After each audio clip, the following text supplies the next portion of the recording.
Welcome back again. मैं काफ़ी दिनों से वीडियो नहीं बना पाया क्योंकि मैं थोड़ा था नहीं यहाँ पे।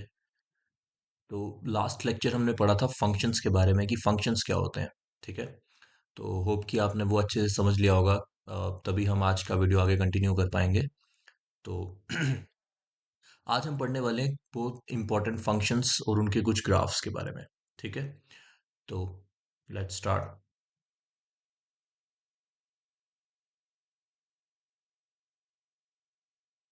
हम important,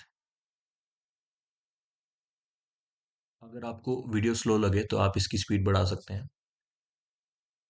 Important functions and their graphs। ठीक है। देखिए बहुत इंपॉर्टेंट चैप्टर है। इसको डेफिनेशन जो पिछली वीडियो है वो अच्छे से देखी होनी चाहिए, अच्छे से समझ आई होनी चाहिए, तभी आगे कुछ समझ में आ पाएगा। ठीक है ना। क्योंकि बार बार फंक्शन की डेफिनेशन अगर मैं एक्सप्लेन करता रहूंगा तो आगे नहीं बढ़ पाएंगे हम। ठीक है। तो पहला बहुत इजी है। पहला जो फंक्शन हम पढ़ेंगे जिसको कहते हैं आइडेंटिटी फंक्शन। ठीक है। Identity function. ठीक है। देखो इसके नाम से ही पता चल रहा है आइडेंटिटी, जैसा कि हमने नंबर्स की कुछ प्रॉपर्टीज में बचपन में पढ़ा होगा कि आइडेंटिटी वो एलिमेंट होता है जो कि अपनी आइडेंटिटी चेंज नहीं करता, है ना, किसी के साथ ऑपरेट होने में। तो आइडेंटिटी फंक्शन भी कुछ वैसा ही है कि अगर आप किसी एक सेट पे, अगर आपका फंक्शन आइडेंटिटी है, ठीक है, तो अगर आपने सपोज करो ए लगाया, बी लगाया, सी लगाया, डी, मतलब इस डोमेन में आपके ये एलिमेंट्स हैं, तो आपका यहाँ पे एफ ऑफ ए क्या आ जाएगा? ए ही आ जाएगा। एफ ऑफ बी क्या आ जाएगा? बी ही आ जाएगा। एफ ऑफ सी क्या आ जाएगा? सी ही आ जाएगा। ठीक है ना। तो this is the identity function. इसमें कोई मतलब मुश्किल नहीं है। ठीक है। तो इसकी हम फॉर्मल डेफिनेशन भी लिख सकते हैं, मतलब जैसे कि आप, मैं बता सकता हूँ कि एफ ऑफ ए अगर लगाते हो आप, ठीक है, मतलब ए की इमेज एफ के अंडर देख रहे हो तो ए ही आएगा। बी की इमेज, किसी बी की इमेज एफ के अंडर देख रहे हो तो बी ही आएगा। सपोज किसी थ्री कोई एक एलिमेंट होगा, है ना, किसी डोमेन का, तो उसकी इमेज एफ के अंडर देख रहे हो तो थ्री ही आएगा, क्योंकि एफ यहाँ पे हमने क्या लिया है? आइडेंटिटी फंक्शन, मतलब जो कि अपनी आइडेंटिटी नहीं छोड़ता। ठीक है ना। तो हम इसकी डेफिनेशन लिखते हैं। हम्म अगर ये रियल वैल्यू फंक्शन है, और आपको मैं बता चुका हूँ रियल वैल्यू फंक्शन वो होते हैं जिसकी रेंज जो होती है रियल नंबर से बनती है। ठीक है ना। तो मैं इसको थोड़ा प्रिसाइज वे में लिखाऊंगा। लेट, इसको हम थोड़ा प्रिसाइज वे में लिखेंगे, ज़्यादा कॉम्प्लिकेटेड नहीं करेंगे इसको हम, क्योंकि हमने एमसीक्यू एग्जाम्स के लिए पढ़ना है, लेकिन ये डायरेक्ट एमसीक्यूज में पूछा जा सकता है ना। ठीक है ना। तो लिख लेते हैं, let R be the set of real numbers.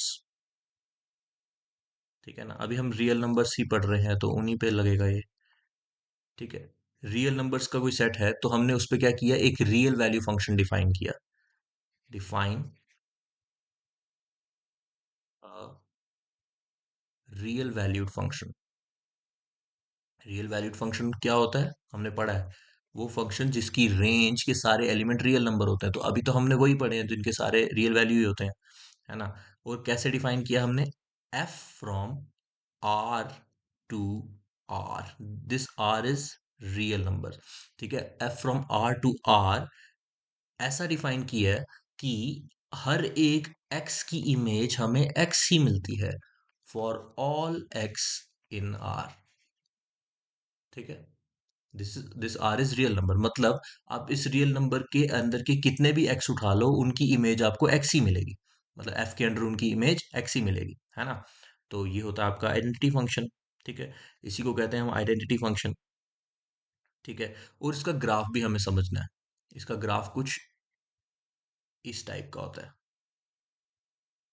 देखो, अब ये ग्राफ समझने से पहले मैं मान के चल रहा हूँ कि आप बच्चों को कम से कम कार्टेशियन प्लेन के बारे में पता होगा, टेंथ के मैथ्स के, है ना। सपोज करो 0, 1, 2, 3, 4 ऐसे ही होता है, चलता रहता है आगे। यहाँ पे -1, -2, -3, -4। ठीक है ना। अब देखो, और यहाँ पे क्या होता है आपका 1, 2, थ्री, यहाँ होता है -1। मैं पहला अच्छे से एक्सप्लेन करूंगा, बाकी मैं डायरेक्ट बनाऊंगा। ठीक है। देखो, अगर आप x, देखो अब आपको ये चीज मैं बता चुका हूँ, जो डोमेन के एलिमेंट होते हैं उनको हम x मानते हैं, और जो आपके कोडोमेन के एलिमेंट होते हैं, मतलब x की इमेज होगी, जो f ऑफ x होगा, कुछ कुछ भी होगा यहाँ पे तो x होगा, इसको हम y मानते हैं, है ना। अब मुझे बताओ, ये आपकी होती है x एक्सिस, है ना, और ये आपकी होती है y एक्सिस। ठीक है। अब मुझे बताओ, डोमेन का एलिमेंट कहाँ से आएगा? x एक्सिस से। सपोज कीजिए अगर मैं 1 ले रहा हूँ डोमेन से, तो y का मुझे क्या मिलेगा? 1 ही मिलेगा, तो यहां से यहां तक तो हमें ये पॉइंट मिलेगा। अगर मैं यहाँ से x का 2 ले रहा हूँ, तो यहाँ का भी 2 ही मिलेगा, तो ऑब्वियसली आपको ये छोटा मोटा ग्राफ बनाना तो आता ही होगा, तो मुझे ये एलिमेंट मिलेगा। वैसे मैं यहाँ 3 ले रहा हूँ, तो मुझे यहाँ का भी 3 मिलेगा, तो मेरा पॉइंट कुछ यहाँ आएगा ऐसे, है ना। ये तो हमने बचपन में सीखा है। तो ऐसे ही अगर मैं -1 ले रहा हूँ, x का -1 ले रहा हूँ, सॉरी, x का -1 ले रहा हूँ यहाँ से, ठीक है, तो y का भी मुझे -1 मिलेगा। x का मैं -2 ले रहा हूं, तो y का भी मुझे -2 मिलेगा, तो इसका ग्राफ कुछ इस टाइप का बनता है, ऐसे। ठीक है, बिल्कुल स्ट्रेट लाइन होती है ये बीच में, ठीक है ना। तो आपको याद रखना है ये, तो आपको पूछ सकता है कि ऐसा कौन सा फंक्शन होता है जिसकी जिसका ग्राफ जो होता है बिल्कुल ओरिजिन से गुजरता है और स्ट्रेट लाइन होता है ना। तो ऐसा भी पूछ, क्या पता ग्राफ ही दे दें, आपको बता दें कि ये किस फंक्शन का ग्राफ है, तो ये पूछा जा सकता है। और ये स्टार्टिंग है फंक्शंस की, ये कोई वास्ट नहीं है, ये बड़ा बेसिक कॉन्सेप्ट है फंक्शन के। ठीक है। दूसरा फंक्शन हम पढ़ते हैं, बहुत इजी है, देखो इसमें कुछ मुश्किल नहीं है। एक ऐसा फंक्शन, देखिए फंक्शन हमने पढ़ा है, मैं रिपीट कर लेता हूँ अगर कुछ बच्चों को समझ नहीं आ रहा तो।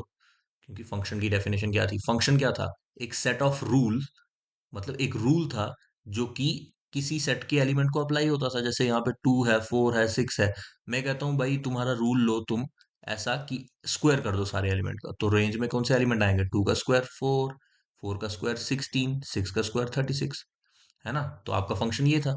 फंक्शन एक रूल होता है जो किसी सेट के एलिमेंट्स पे लगता है, और जो जो आगे एलिमेंट मिलता है उसको हम इमेज कहते हैं, है ना। जो रूल लगने के बाद एलिमेंट मिलता है उसको हम इमेज कहते हैं, और सारे एलिमेंट्स मिलके रेंज बनाते हैं। पिछले वीडियोस देखा देखा होना, बहुत इंपॉर्टेंट है, नहीं तो समझ नहीं आएगा। ठीक है। सेकंड सेकंड फंक्शन हम पढ़ते हैं, हमारा है कांस्टेंट फंक्शन। देखो, ये भी नाम से ही पता चल जाता है कि क्या है, इसमें भी कोई खास चीज, मतलब मुश्किल बात तो किसी में भी नहीं है इसमें। ठीक है। कांस्टेंट फंक्शन, अब मैं आपको पहले ही बताता हूँ, कांस्टेंट फंक्शन ऐसा फंक्शन हुआ जो कि कांस्टेंट रहेगा, मतलब आपको इमेज एक कांस्टेंट फिक्स देगा, मतलब आप डोमेन में कोई भी एलिमेंट लो, आपको इमेज उसकी वही मिलेगी, इमेज चेंज नहीं होगी। जैसे सपोज करो, आप एक सेट लेते हो, उसमें आपने एलिमेंट लिए A B C D E F, मैंने एक ऐसा फंक्शन डिफाइन किया यहाँ पे, ऐसा f डिफाइन किया जिससे कि इमेज चेंज ही नहीं हो रही, हमें इमेज एक सी ही मिलती है कांस्टेंट। मतलब उस फंक्शन को अगर मैं ए पे लगाऊं तो हमें सी मिलेगा, उस फंक्शन को अगर मैं बी पे लगाऊं तब भी हमें सी मिलेगा, उस फंक्शन को अगर मैं सी पे लगाऊं तब भी सी मिलेगा, डी पे लगाऊं तब भी डी मिलेगा, सी मिलेगा। मैं कुछ किसी पे भी लगा दूं, सब पे एक ही इमेज मिलेगी हमको, कांस्टेंट इमेज। ठीक है, तो उस फंक्शन को हम कहते हैं कांस्टेंट फंक्शन। ठीक है ना।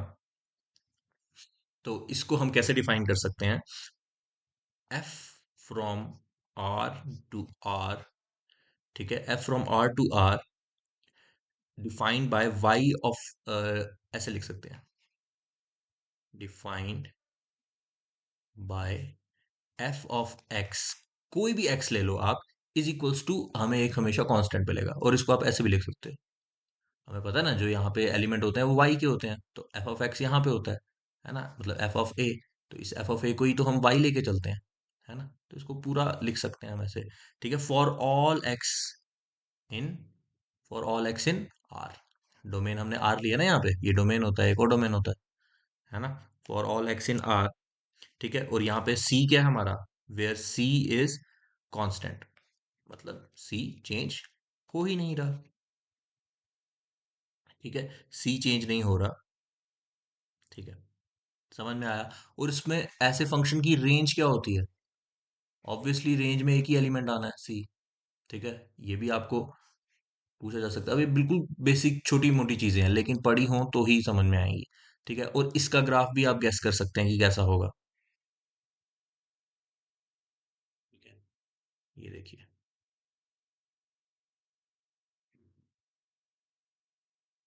अब मुझे बताइए, ये आपकी जो हॉरिजॉन्टल लाइन है ये एक्स एक्सिस है। एक्स एक्सिस पे अगर मैं 1 ले लूं, 2 ले लूं, 3 ले लूं, 4 ले लूं, 5 ले लूं, या -1 ले लूं, या -2 ले लूं, या -3 ले लूं, तो मुझे तो यहाँ पर y तो एक ही एलिमेंट मिलना है, मुझे y तो चेंज होना ही नहीं है। अगर मैं 1 ले लूं तब भी मुझे कोई y मिलना है, सपोज करो सी है, यहाँ पे कुछ भी हो सकता है ना, ये लाइन तो इन्फिनिटी तक जाती है ऊपर तक, है ना। तो मैं 1 लेने पे भी मुझे सी मिलेगा, 2 लेने पे भी मुझे ये सी मिलेगा, लेने पे भी मुझे ये कांस्टेंट मिलेगा, 4 लेने पे भी मुझे यही मिलेगा, 5 लेने पे भी यही मिलेगा। Same is the case with these numbers. तो आपको समझ में आ चुका होगा कि इसकी लाइन कुछ इस प्रकार की बनती है।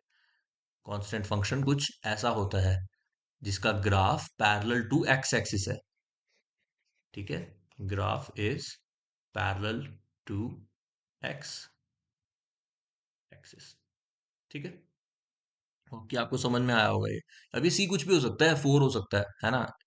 इसकी मतलब एग्जाम्पल्स करने की इतनी खास जरूरत नहीं है, ये डेफिनेशन ही पूछ सकते हैं। और इसमें थोड़ी आपको वो बोलेगा कि फंक्शन डिफाइन करो। फंक्शन डिफाइन करने को थोड़ी बोल सकते हैं वो।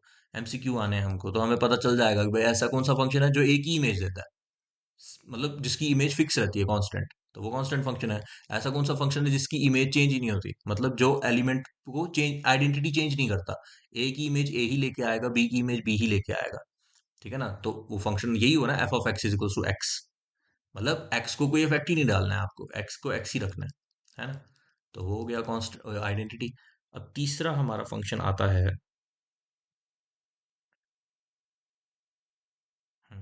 ये इंपॉर्टेंट है, सारे ही इंपॉर्टेंट है वैसे तो। तीसरा हमारा फंक्शन आता है पॉलिनोमियल फंक्शन। देखो, इनकी डेफिनेशंस पढ़ना हो इम्पोर्टेंट है, मतलब ये थोड़ा थोड़ा पता होने चाहिए कि क्या है, क्योंकि इनमें अगर बीच में घुसने शुरू हो गए हम, तो वो तो बहुत ही वास्ट है ये। ठीक है, तो जेके एसएसबी के लेवल के हिसाब से ही मैं बस इनकी डेफिनेशंस करवा रहा हूँ। इनकी एग्जांपल्स की मुझे नहीं लगता बिल्कुल भी जरूरत है, क्योंकि इनमें बिल्कुल बेसिक चीज ही पूछ सकते हैं, क्योंकि इसमें अगर थोड़ा सा भी एडवांस गए तो वो पीएससी लेवल बनता है फिर, है ना। तो ये फाइनेंस अकाउंट असिस्टेंट का एग्जाम है, इसमें हमें थोड़ी कोई मतलब बिल्कुल ही, या नेट लेवल का कुछ भी पूछ लेंगे, है ना। देखो, पॉलिनोमियल फंक्शन क्या है। सबसे पहले पॉलिनोमियल फंक्शन के लिए आपको पॉलिनोमियल पता होना चाहिए क्या है ना। पॉलिनोमियल भी मैं बताता हूँ आपको, जैसे कि कुछ ऐसे, जो जनरल फॉर्म उनकी ऐसे होती है, A1 X1, A2 X2, A3 X3, up to so on AN Xn, है ना। कुछ ऐसे ही होते हैं ना पॉलिनोमियल, जैसे हमने पढ़े थे x² + 3x + 5। अब ये 5 भी तो पॉलिनोमियल है, क्योंकि इसको भी तो हम 5x0 लिख सकते हैं ना, है ना। तो ये भी तो एक पॉलिनोमियल है। तो कोई भी, जैसे 3 ये भी एक पॉलिनोमियल है ना। 4x ये भी एक पॉलिनोमियल है, 4x² + 5x ये भी एक पॉलिनोमियल है। ठीक है, तो ये आपको बेसिक डेफिनेशन पता होनी चाहिए, तो इसीलिए मैंने ये पहले बता दिया। ठीक है, तो पॉलिनोमियल फंक्शन क्या कहता है कि भाई, जो भी आप डोमेन के एलिमेंट पे ये फंक्शन लगाओगे, तो जो आपको इमेज मिलेगी वो एक पॉलिनोमियल मिलनी चाहिए। बस, सिंपल एज इट इज, कोई इसमें है ही नहीं है। ठीक है, तो हम लिखते हैं इसकी डेफिनेशन, फिर से सुन लो। डोमेन के किसी भी एलिमेंट पे, सपोज करो ये एक डोमेन है और ये आपका कोडोमेन है। ठीक है, इस पे अगर आप ये पॉलिनोमियल फंक्शन लगाओगे, सपोज करो पॉलिनोमियल फंक्शन आपने लिया x² + x, है ना। ऐसे ले सकते हो ना, एफ ऑफ एक्स कैसा लो आप, x² + x। तो अब 1 2 3 4 5, है ना। तो 1 पे अगर मैं ये फंक्शन लगा दूंगा, मतलब f(1) क्या हो जाएगा मेरा, x की जगह 1 रखना है, 1 का स्क्वायर + 1 = 2। तो मतलब 1 की इमेज मुझे क्या मिलेगी, 2। 2 की इमेज मुझे क्या मिलेगी, 2 का स्क्वायर + 2, मतलब 4 + 2 = 6। 3 की इमेज मुझे क्या मिलेगी, 3² + 3, मतलब 9 + 3 = 12, है ना। 4 की इमेज मुझे क्या मिलेगी, 4² + 4, 16 + 4 = 20। ठीक है, 5 की इमेज क्या मिलेगी, 5² + 5, और 25 + 5 = 30। This is the polynomial function, है ना। ऐसे ही मैंने f(1) निकाला, वैसे ही f(2) भी क्या आएगा, 6 आएगा। f(3) क्या आएगा, 12 आएगा, है ना। f(4) क्या निकाला मैंने, f(4) निकाला 20। f(5) क्या निकाला, 30, है ना। तो this is the polynomial function. f कैसा डिफाइन किया हुआ है, x² + x। मतलब ये पूरा मैंने अच्छे से नहीं लिखा, इसको ऐसे लिखते हैं, वैसे यहाँ पे इसको ऐसे भी लिख देते हैं, इधर नहीं जरूरत होती अच्छे लिखने की। जब हम ये वेन डायग्राम बनाते हैं हम खाली एफ ही लिखते हैं, और हम जो असली फंक्शन लिखते हैं वो ऐसे लिखते हैं, एफ फ्रॉम, इसमें भी आप डोमेन कोडोमेन डिफाइंड एज, इसको इस तरीके से लिखते हैं, defined as f of x is equals to x square plus x. मतलब आपने एफ ऑफ एक्स कैसा लिया, एफ ऑफ एक्स यही एलिमेंट होते हैं, एफ ऑफ एक्स मतलब वाई, मतलब आपने वाई कैसा लिया कि एक्स स्क्वायर प्लस एक्स कर दो, ऐसा होना चाहिए वाई। इसमें कोई रॉकेट साइंस बिल्कुल नहीं है, ठीक है ना। तो अब मैं इसकी आपको फॉर्मल डेफिनेशन लिखवा देता हूँ। ये तो मैं एक एग्जांपल समझा रहा था, क्योंकि पहले समझ में आया तो डेफिनेशन आपको अच्छे से समझ में आएगी। ठीक है, ये भी मिटा देते हैं। मैं जो लिखा मैंने मिटा दिया, आपने वीडियो पीछे करके आप इसको लिख सकते हो एग्जांपल अपने समझने के लिए। ठीक है, तो फंक्शन, ठीक है ना, इसको लिख देना आप, डेफिनेशन साइड पे लिख देना, एग्जांपल भी लिख देना। A function f from R to R, मतलब ऐसा फंक्शन आर से लेके आर तक, उसको हम पॉलिनोमियल फंक्शन कहेंगे, is set to be a polynomial function,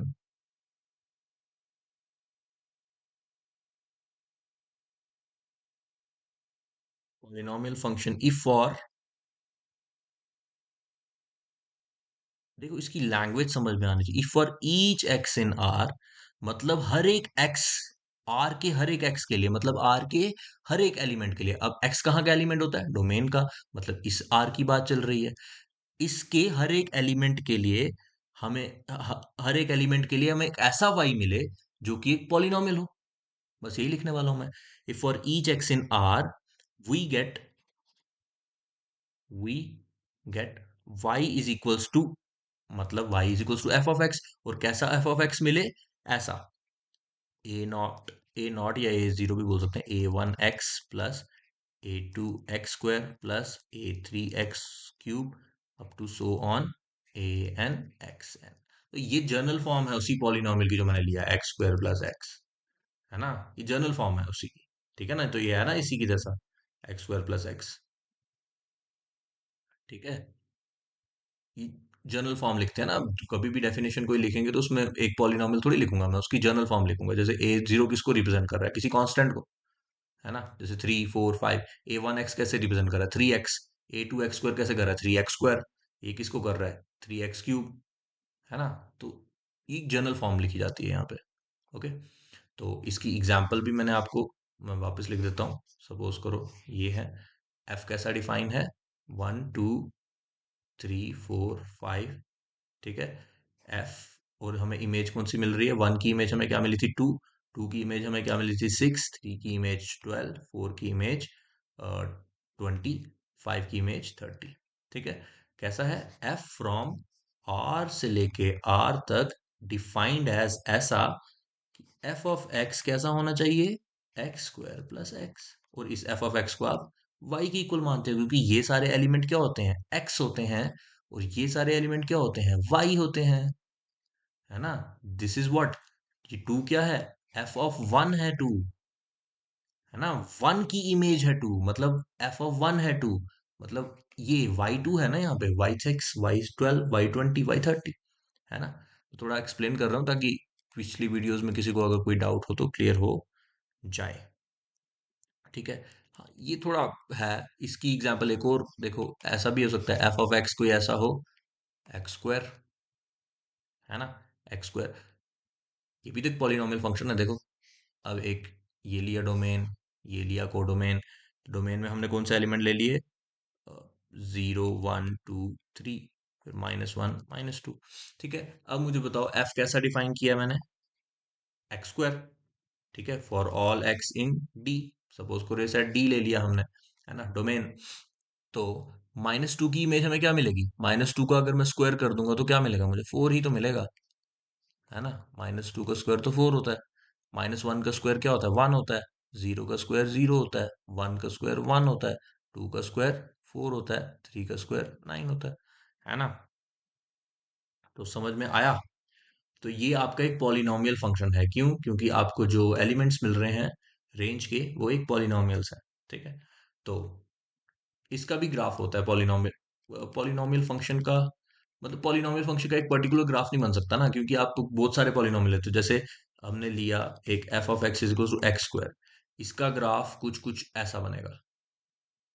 ठीक है, इसका ग्राफ कुछ कुछ इस तरीके का बन जाएगा, या फिर इसको ऐसा भी बना सकते हो, ऐसे ऐसे ऐसे। अब बनाओ, ये बहुत इजी है प्लॉट करना। जैसे ये मैंने एलिमेंट्स लिखे, इसी को एक्स ये लेना है, वाई ये लेना है, एक्स ये लेना है, वाई लेना है, ये 10th क्लास में सिखाया जाता है। ठीक है, वैसे अगर f of x is equals to x cube ले लो, ये भी तो एक पॉलिनोमियल है ना, तो इसका ग्राफ कुछ कुछ इस तरीके का बनेगा। ठीक है, तो ये आप बहुत इजीली ट्राई कर सकते हो, क्योंकि है ना कि आपने एक्स और वाई प्लॉट ही करने हैं कार्टेशियन प्लेन में। ये तो वो 10th क्लास का चैप्टर है ना, कोऑर्डिनेट ज्योमेट्री, तो उसमें है, ये बहुत इजी है। ठीक है, तो 1 मिनट बस, आगे स्टार्ट करते हैं हम। So, चलते हैं आगे। आगे हमारे पास आता है एक रैशनल फंक्शन। देखो, रैशनल नंबर्स तो पता है ना आपको क्या होते हैं। कौन सा सीरियल नंबर चल रहा था हमारा? 3। ठीक है, तो 4th ये आता है हमारा रैशनल फंक्शन। इसकी भी बस डेफिनेशन ही काफी है। ठीक है, रैशनल फंक्शन, रैशनल नंबर्स आपको पता होंगे, पी बाय क्यू होता है। मतलब जो इस फॉर्म में होते हैं और जिनका जो डिनोमिनेटर होता है वो जीरो नहीं होना चाहिए, है ना। डिनोमिनेटर जीरो हो गया तो मतलब नंबर तो अनडिफाइन हो जाता है ना। तो ये आपको पता होगा। ऐसा फंक्शन, ऐसा फंक्शन जो कि इस फॉर्म में हो, पी बाय क्यू की फॉर्म में हो, तो उसको हम कहेंगे denominator function. Function of the type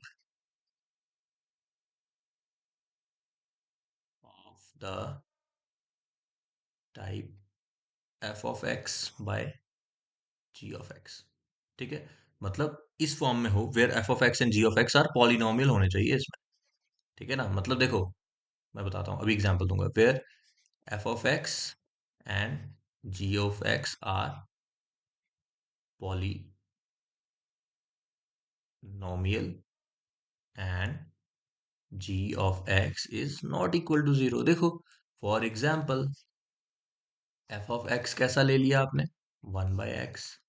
ये भी तो एक वो है ना, क्या बोलते हैं, पॉलिनोमियल, रैशनल फंक्शन। क्यों? ये भी एक पॉलिनोमियल है, ये भी एक पॉलिनोमियल है। जैसे हमने बोला कि ऊपर वाला और नीचे वाला दोनों पॉलिनोमियल होने चाहिए, और नीचे वाला जीरो के इक्वल नहीं होना चाहिए। तो इसको भी एग्जांपल अगर हम ले लें, 1 2 3 4 5।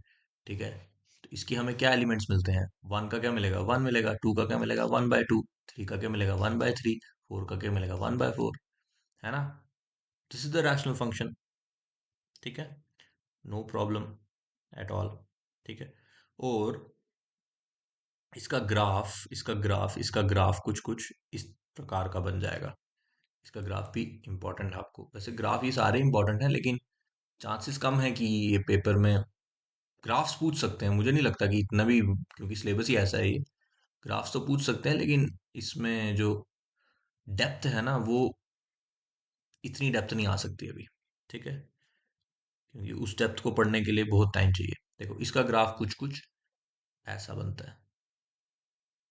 देखो, मैं थोड़ा अभी, अगर आपको ये समझना होगा कैसा बनता है तो आप बता देना, मैं बता दूंगा, कोई ज़्यादा मुश्किल नहीं है। ऐसे। ठीक है, ऐसे। ठीक है, बस आप ये याद रखो। लेकिन अगर आप दिमाग थोड़ा लगाओगे, आप इन्हीं पॉइंट्स को प्लॉट करने जाओगे। इसमें आप थोड़े नेगेटिव नंबर्स भी ले लेना। अगर किसी को ग्राफ प्लॉट करना आता है 10th क्लास में, तो वो इजीली ये प्लॉट कर देगा। ठीक है, तो ये कर सकते हैं हम, इस टाइप का बनता है। तो आगे, हाँ, अब ये हमारे ऐसे दो फंक्शन, एक मॉड्यूलस फंक्शन, सिग्नम फंक्शन, एक दो फंक्शन और हैं। इन पे एमसीक्यूज भी बन सकते हैं, क्योंकि इसमें स्कोप है एमसीक्यू का। ठीक है, बहुत इजी है ये भी। तो अभी तक हमने कौन से सीरियल नंबर पे थे? हम 4th पे थे शायद, है ना। अब हम 5th पे पढ़ते हैं the modulus function. The modulus function. देखिए, बचपन में आपने पढ़ा होगा मॉड के बारे में, है ना। एब्सोल्यूट वैल्यू, एब्सोल्यूट वैल्यू किसी भी इंटीजर की पॉजिटिव ही आती है। ये वही है। ठीक है, ये वही है। मतलब ऐसे, मतलब इसके अंदर मैं अगर -3 डालने की कोशिश करूं तो वो 3 नहीं हो जाएगा क्या? वही है ये, और कुछ भी नहीं है।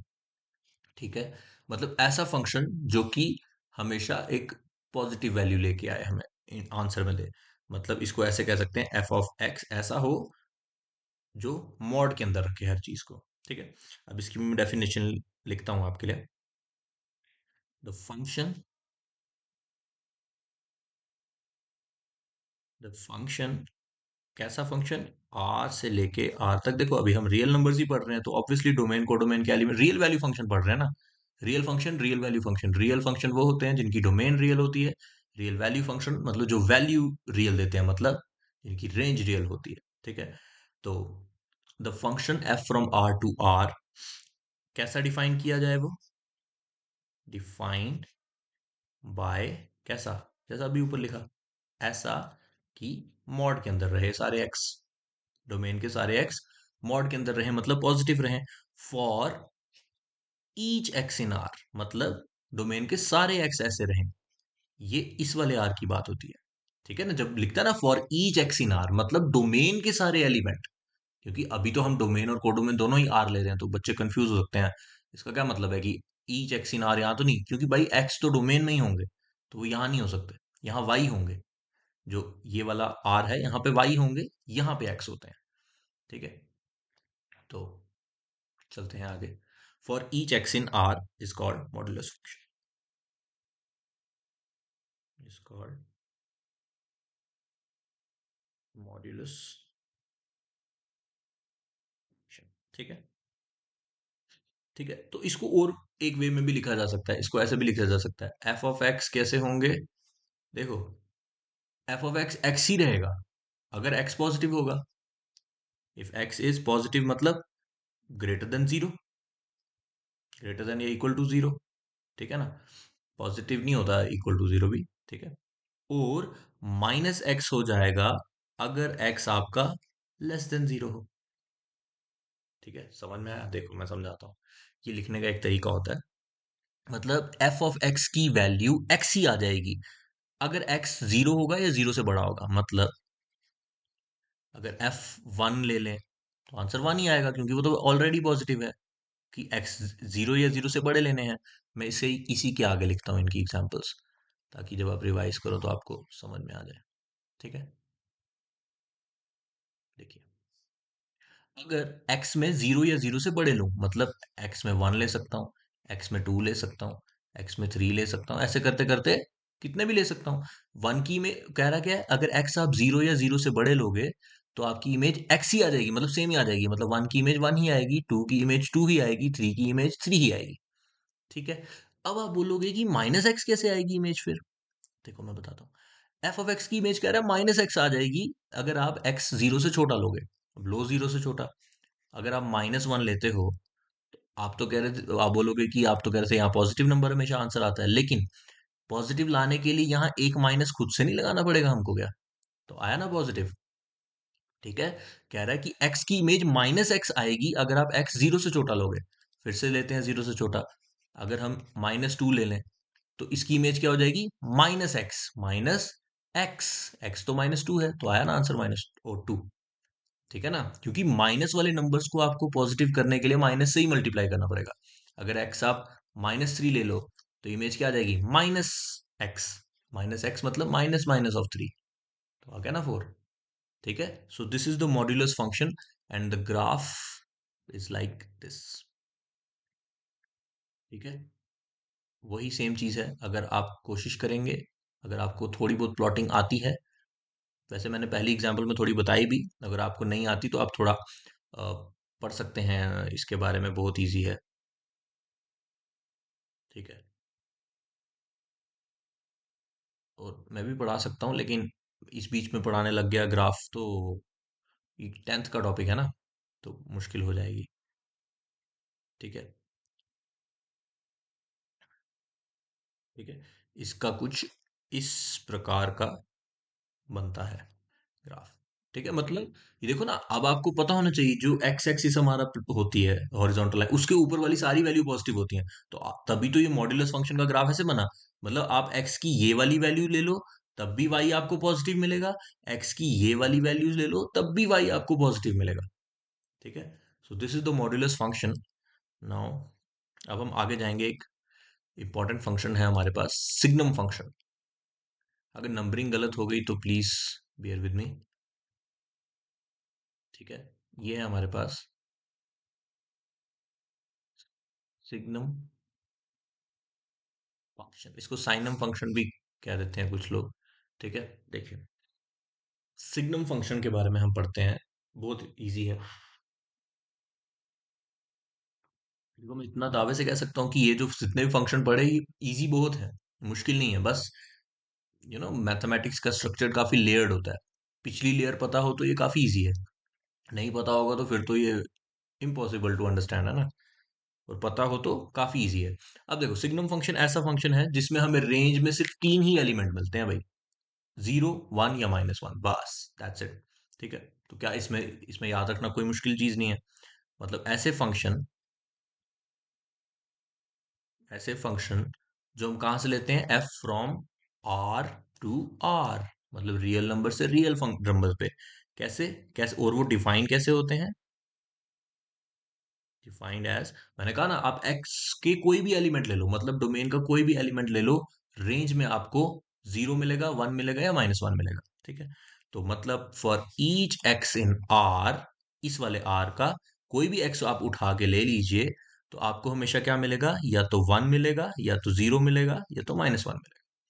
ठीक है। समझ में आया?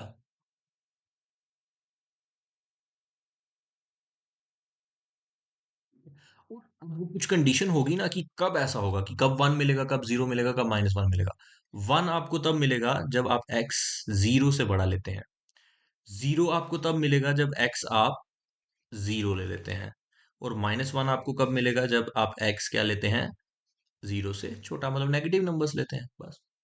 ऑब्वियस है ना, ये -1 तब मिलेगा आपको जब आप एक्स आप -1, मतलब 0 से छोटा कुछ ले लेते हैं, है ना। 0 से छोटा मतलब -1, -2, -3 वगैरह कुछ लोगे, तो रेंज में आपको हमेशा -1 ही मिलेगा। ठीक है। और अगर आप 0 लोगे तो 0 ही मिलेगा। और अगर आप एक्स से बड़ा कुछ ले लोगे, 1, 2, 3, 10,000 वगैरह कुछ भी, तो आपको रेंज में तब भी 1 ही मिलेगा, मतलब उसकी इमेज 1 ही मिलेगी। ठीक है। तो it's not very difficult to remember. इसका ग्राफ बड़ा इजी है। देखो,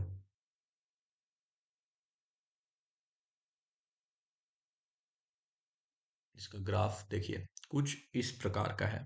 मतलब आपको रेंज में या तो मिलना है 1। ठीक है। या तो मिलना है 1, रेंज का 1 यहाँ होता है ना। और रेंज का -1 कहाँ होता है, यहाँ होता है। और रेंज का 0 कहाँ होता है, यहाँ होता है। मतलब अब x की कोई भी वैल्यू ले लो, x दुनिया भर का कोई भी x लेते रहो, आपको रेंज का 1 ही मिलना है। दुनिया भर का कोई भी माइनस वाला x लेते रहो, तब आपको यही मिलना है। और 0 में तो यही मिलना है, 0 ही मिलना है ना। मतलब x की वैल्यू पॉजिटिव कहाँ होती है, इधर चलते जाओगे तो x की वैल्यू पॉजिटिव होती है ना। और इधर चलते जाओ तो x की वैल्यू नेगेटिव होती है ना। मतलब x की वैल्यू नेगेटिव लेते जाओगे तो -1 मिलेगा, पॉजिटिव लेते जाओगे तो 1 मिलेगा। ये ग्राफ ही ऐसा होता है। ठीक है।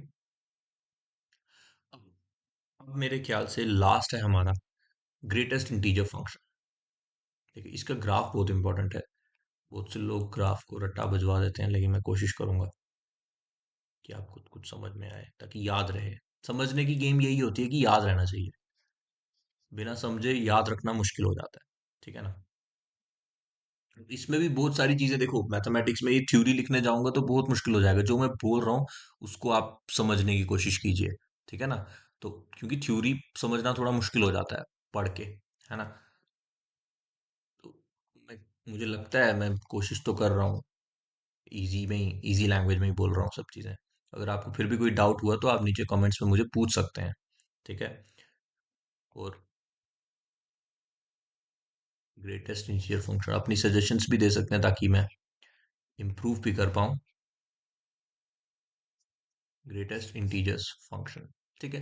देखिए, ये थोड़ा एक टेढ़ा फंक्शन है, क्योंकि ये उल्टा काम करता है। इसको हम फ्लोर फंक्शन भी कहते हैं। देखो, मैं बताता हूँ। ग्रेटेस्ट इंटीजर फंक्शन क्या करता है कि आपको हमेशा लोएस्ट इंटीजर ला के दे देता है। नाम इसका ग्रेटेस्ट है, इंटीजर लोएस्ट लाके देता है। अब वो कैसे करता है देखिए, पहले मैं इसकी एग्जांपल आपको बताना चाहूंगा। सपोज करो आपने कोई भी एक्स उठा लिया रियल नंबर से, ठीक है। एक्स उठा लिया, अब मैं आपको लेता हूँ, अब इंटीजर एक्स नहीं लूंगा मैं, थोड़ा ऐसे वाले लूंगा। 3.7 ले लिया, 4.9 ले लिया, 2.5 ले लिया, या 2 ही ले लिया। तो अगर आपने इस पे ग्रेटेस्ट इंटीजर फंक्शन लगाया, ग्रेटेस्ट इंटीजर फंक्शन को हम ऐसे डिनोट करते हैं। इसमें जरूरी नहीं एफ नहीं लगाते हम, ठीक है। एफ भी लगा सकते हैं, लेकिन एक ये पहचानने का इसका तरीका होता है, ठीक है। एक्स, ठीक है, एफ भी लगा सकते हो, ठीक है। अब 3.7 की इमेज मैंने क्या बोला, ग्रेटेस्ट इंटीजर फंक्शन अपने से उल्टा काम करता है। मतलब ये आपको लोएस्ट इंटीजर दे देगा, लोएस्ट इंटीजर जो इसके सबसे पास होगा। मतलब 3.7 के पास इंटीजर कौन सा है, लोएस्ट वाला, 3। 4.9 के पास इंटीजर कौन सा लोएस्ट वाला, 4। 2.5 के पास इंटीजर कौन सा लोएस्ट वाला, 2। 2 के पास कौन सा है, 2 के पास कोई 2 है। समझ में आया या नहीं आया? ठीक है। अगर इसमें मैं -3.2 ले लूं, तो आप कोई गेस कर सकता है क्या लेगा ये, है ना? देखो मैं बताता हूँ। 0, -1, -2, -3, -4, ठीक है। अब मुझे बताइए -3.2 जो होगा वो कहाँ होगा, वो कहीं यहाँ होगा, ठीक है। -3.2, तो इसने क्या करना है, लोएस्ट जाना है। लोएस्ट अब ये 3 पे नहीं आ जाएगा, क्योंकि अब नेगेटिव नंबर्स में लोएस्ट इस साइड होते हैं। तो लोएस्ट यहाँ पे -4 है, तो इसकी इमेज आ जाएगी -4, ठीक है। समझ में आया? तो ये चीजें आपको पता होनी चाहिए, ठीक है। और इसमें ज्यादा थ्योरी लिखने की मुझे जरूरत नहीं है, ये ऐसे ही है। और इसको हम also called, this function is also called floor function. This function is also called floor function. देखो फ्लोर फंक्शन कहने का भी एक रीजन है। वो रीजन यही है कि जैसे सपोज करो आपने -2, जैसे -3.2 लिया, तो फ्लोर फंक्शन मतलब उस इंटीजर को बिल्कुल उसकी लोएस्ट वैल्यू पे ले आता है, ठीक है ना? ठीक है ना, उस -3.2 का कौन सा सबसे लोएस्ट इंटीजर होगा उसके पास वाला, -4। This function is also called floor function, ठीक है। और इसको कैसे डिनोट करते हैं, ऐसे। अरे मैं हमेशा दूसरी वाली ब्रैकेट पूरी डाल देता हूँ, कुछ बुक में इसको ऐसे भी किया होता है, खाली ऐसे, ठीक है। तो कोई इसमें वो नहीं है, ठीक है। तो यही था हमारा। इसमें अगर मैं आपको कुछ थ्योरी लिखवाना चाहूँ, मेरी बुक में है। हाँ, इसका ग्राफ करेंगे हम, मैं भूल गया ग्राफ करना, ठीक है। इसका भी डेफिनेशन मैं लिखवा ही देता हूँ। The function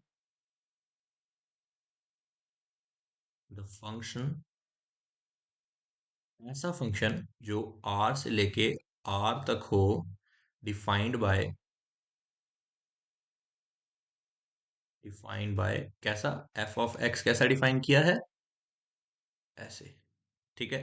defined by x for her एक एक्स आर के हर एक एक्स के लिए, for all x in R, ठीक है।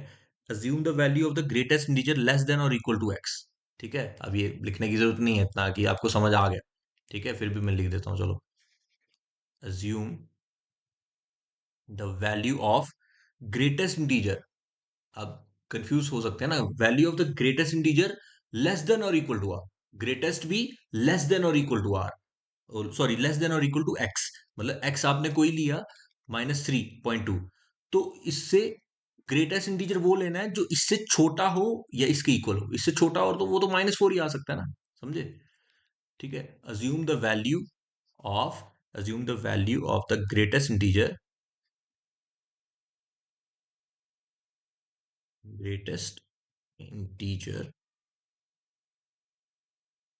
लेस देन और इक्वल टू एक्स, ठीक है। समझ में आ गया? सच function is called the greatest integer function. और इसको ऐसे भी, अगर सिंपल वर्ड्स में हम लिखना चाहें इसको, क्या लिख सकते हैं? मतलब ये राउंड ऑफ कर देता है फंक्शन को नियरेस्ट वैल्यू में, नियरेस्ट लो वैल्यू में, ठीक है।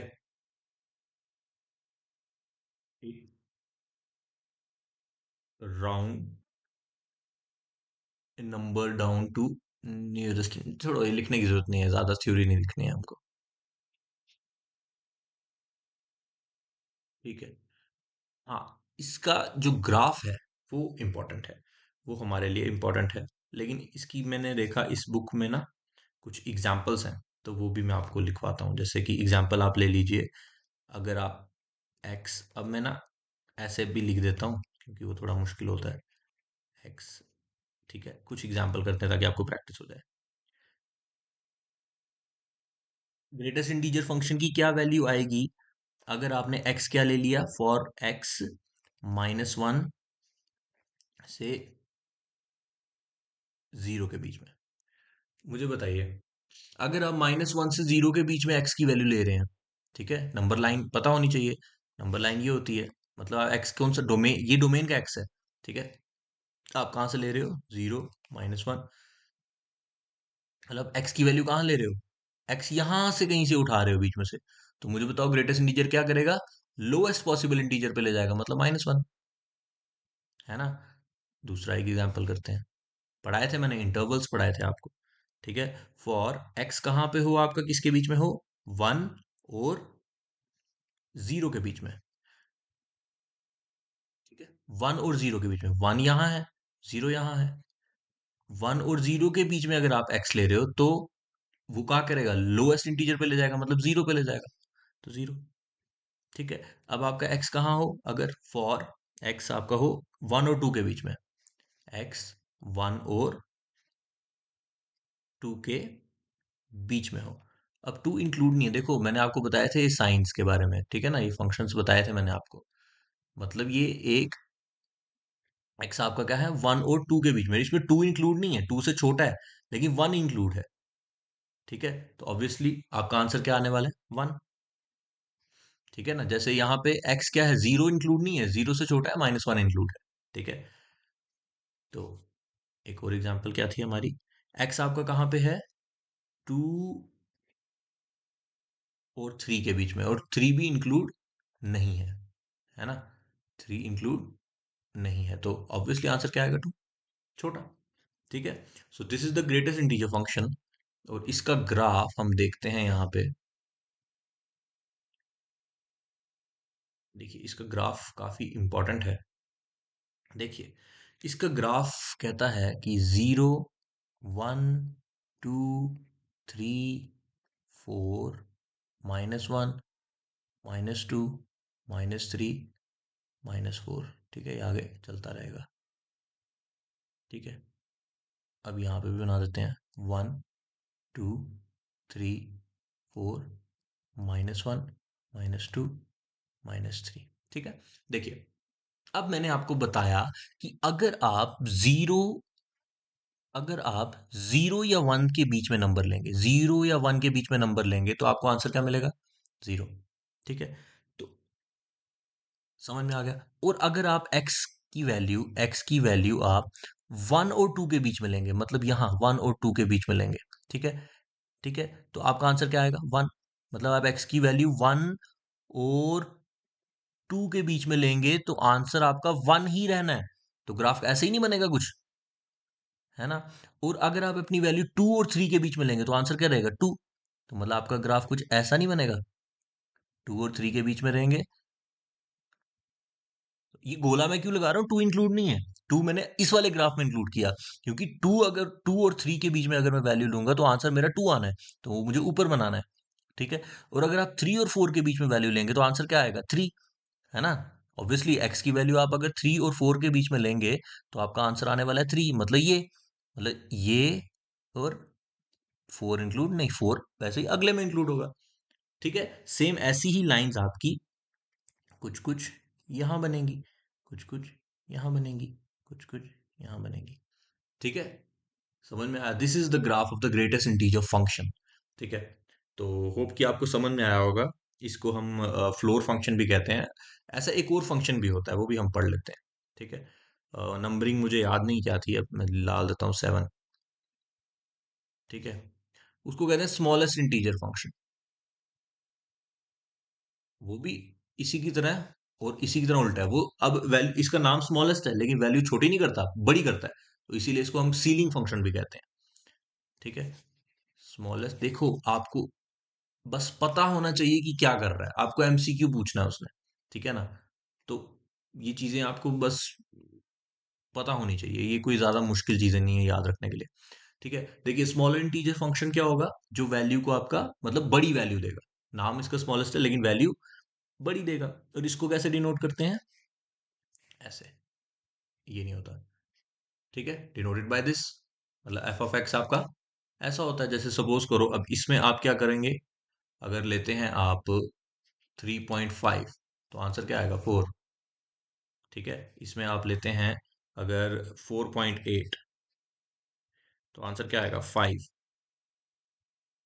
समझ में आया, बस, कोई मुश्किल नहीं है इसमें, मुश्किल वाली बात नहीं। हाँ, ये एग्जाम्पल आप याद रखा करिए, अगर मैं -4.8 लेता हूं तो आंसर क्या आएगा, तो आंसर -4 आएगा ना, क्योंकि ये तो बड़ा, अब ये है, देखिए 0, 1, 2, 3, 4 माइनस के। ठीक है, और अगर मैं ले रहा हूँ -4.8, तो वो तो कहीं आया, तो अगर मेरे को बड़ा वाला लेना है, तो बड़ा तो अब -4 है ना। तो this is the smallest integer function, और इसको हम ऑल्सो कॉल्ड सीलिंग फंक्शन, इसको हम सीलिंग फंक्शन भी कहते हैं। देखो यही इसका असली अच्छा नाम है, क्योंकि वैल्यू को सीलिंग तक मतलब टॉप तक लेके जाता है। तो और उसको ग्रेटेस्ट इंटीजर फंक्शन को तभी फ्लोर तक कहते हैं, क्योंकि वो वैल्यू को जैसे आपने 3 और 4 के बीच में लिया तो वैल्यू को नीचे वाली देगा 3, और स्मॉलेस्ट इंटीजर फंक्शन के अगर 3 और 4 के बीच में लिया तो आपको वैल्यू ऊपर वाली देगा 4। तभी उसको सीलिंग फंक्शन कहते हैं, और ग्रेटेस्ट इंटीजर फंक्शन को फ्लोर फंक्शन कहते हैं। सो होप कि आपको समझ में आया होगा। ये फंक्शंस हमने कुछ इंपॉर्टेंट फंक्शंस पढ़े, और भी काफी इंपॉर्टेंट फंक्शंस होते हैं, लेकिन वो बिल्कुल भी हमें पढ़ने की जरूरत नहीं है। तो नेक्स्ट वीडियो में हम टाइप्स ऑफ फंक्शन पढ़ेंगे। बहुत ईजी है, दो ही टाइप्स है सिर्फ, one one onto function, उन्हीं को हमने अच्छे से पढ़ना है, और वो काफी इंपॉर्टेंट है। और होप करते हैं कि ये आपका कॉन्सेप्ट 1 या 2 वीडियोस में मैं खत्म कर दूंगा। मैं थोड़ा वास्ट तरीके से समझा रहा हूँ, ताकि आप कोई भी क्वेश्चंस टैकल कर दो, और जब भी मैं एमसीक्यूज लेके आऊंगा वो भी आपको इजीली समझ में आएंगे। ठीक है, so thank you all for watching, bye.